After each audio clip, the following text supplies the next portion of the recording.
2 दिसंबर 2015 America में आतंकी हमला।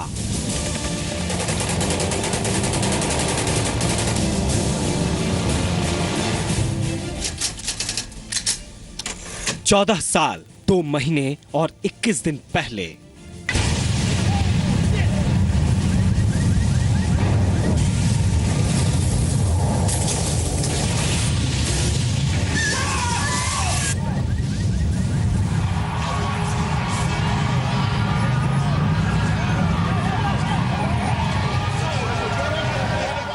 11 सितंबर 2001 को अमेरिका के वर्ल्ड ट्रेड सेंटर पर आतंकी हमले के बाद से अब तक अमेरिका बड़े गर्व से ये कहता फिरता था कि उसका देश पूरी तरह आतंक मुक्त है।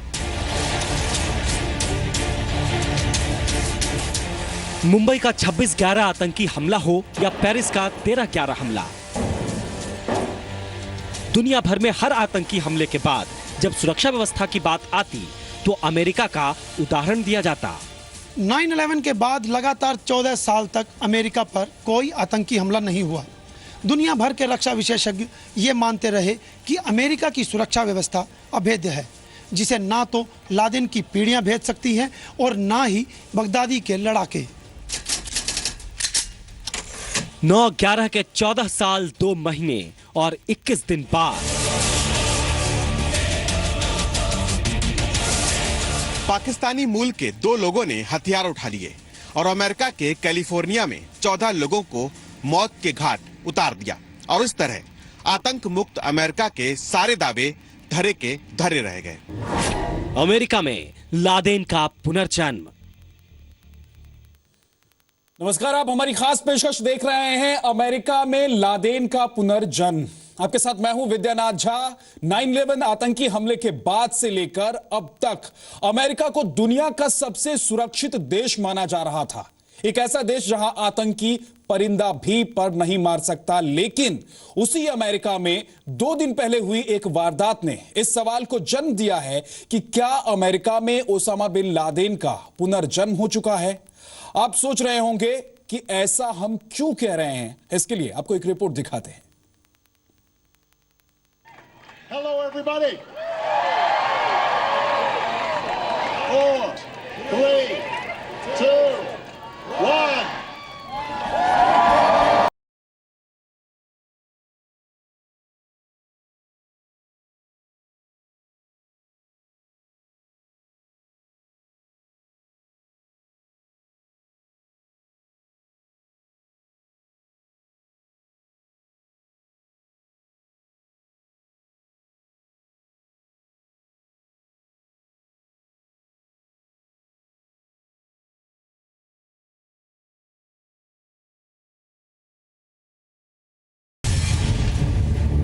जानते हैं क्यों?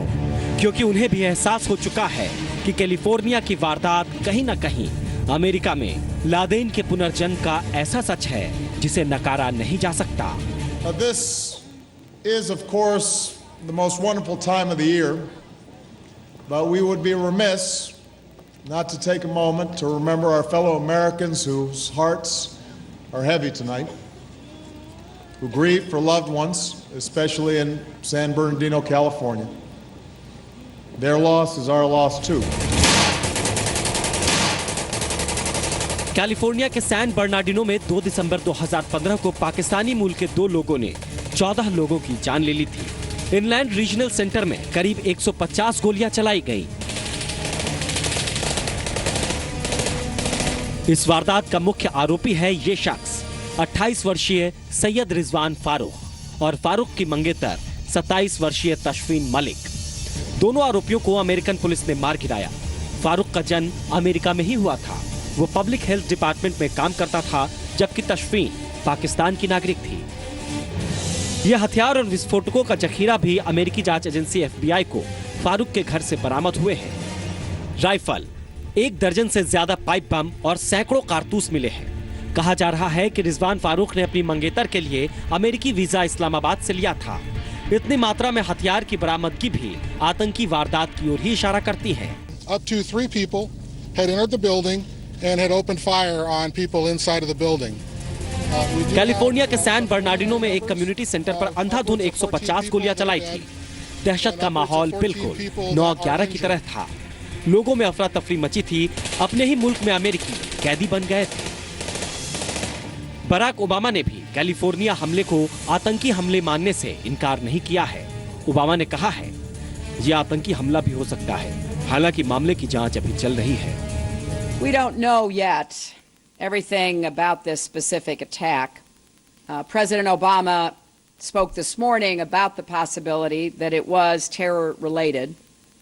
I know that everyone from the FBI to local police are doing everything they can to find answers, tracking everything. 11 सितंबर 2001 को ओसामा बिन लादेन ने अमेरिका पर पहला आतंकी हमला किया था, लेकिन लादेन की आतंक नीति एक तरफ बड़ा हमला बोलने की थी और दूसरी तरफ व्यक्तिगत हमला करने की। दरअसल लादेन की सोच थी मुस्लिमों के दिमाग में जहर भरने की। लादेन इस बात के लिए उकसाता था कि इस्लाम के खिलाफ जरा सा विरोध दिखे तो उसे दबा देना चाहिए, दुश्मनों को सीधे मौत के घाट उतार देना चाहिए। सवाल है, क्या अमेरिका के कैलिफोर्निया में हुआ हमला लादेन की इसी सोच का नतीजा है? ये जिहाद का एक प्रोसेस है। उस जिहाद में फतवे इशू किए गए। बिन लादेन ने पहले, फिर और लोगों ने भी, जो रेडिकल मुल्लाज हैं उन्हीं ने फतवे दिए कि आप जहाँ भी हो, इंडिविजुअल या जो भी हो, आप जिहाद करो। क्या आतंक का ये नया मॉडल है?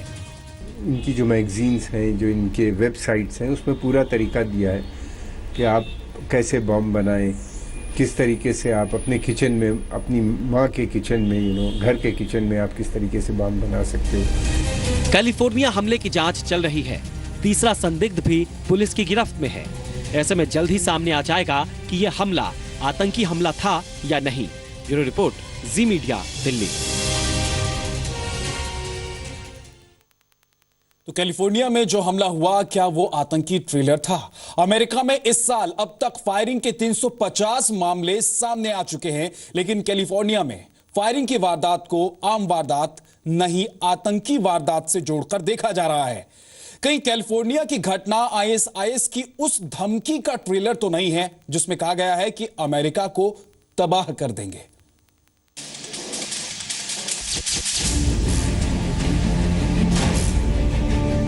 नाइन 11 के बाद आतंक ने एक बार फिर अमेरिका की तरफ रुख किया है। अमेरिका के सामने सबसे बड़ा खतरा दुनिया के सबसे खौफनाक आतंकी संगठन आईएसआईएस से है। हाल ही में आईएसआईएस ने अमेरिका को बहलाने की धमकी वाला वीडियो जारी किया था।